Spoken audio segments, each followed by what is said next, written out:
Не престануваат маките на граѓаните на Кочани, кои на високите температури по половина ден се без вода, полнат шишиња и други садови, за да имаат за основните животни потреби, а за капење и перење се надеваат на зголемен притисок во чешмите, што ретко и недоволно го има.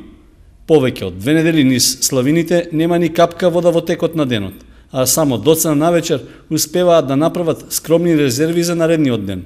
Тајно кеска еден од 2 сата дојде. Перење но кеска переме, вклучуваме пералната ноќе.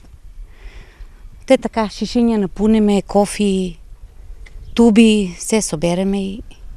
Колку дена е ова? Па веќе мај 2 недели и повеќе е така.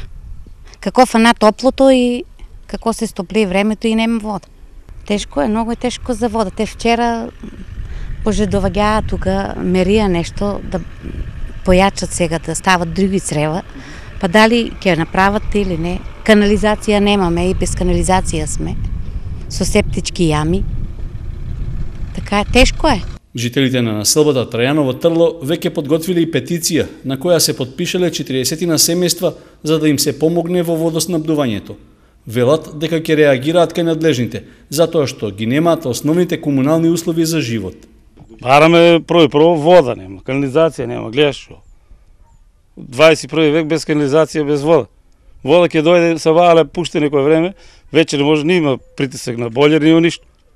Јас сум тука на година, еднашка не сум се изменил.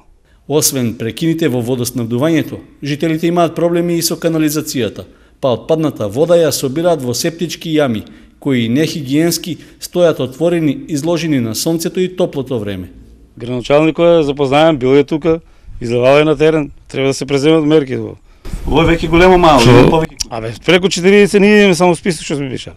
Тоа се 4 по 4, едно село мајката, 150-200 души најмалку.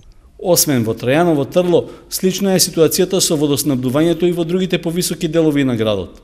Со писмени дописи на нашата веб страница и преку социјалните мрежи и телефонските јавувања, граѓаните постојано реагираат, незадоволни што немаат вода кога таа им е најпотребна.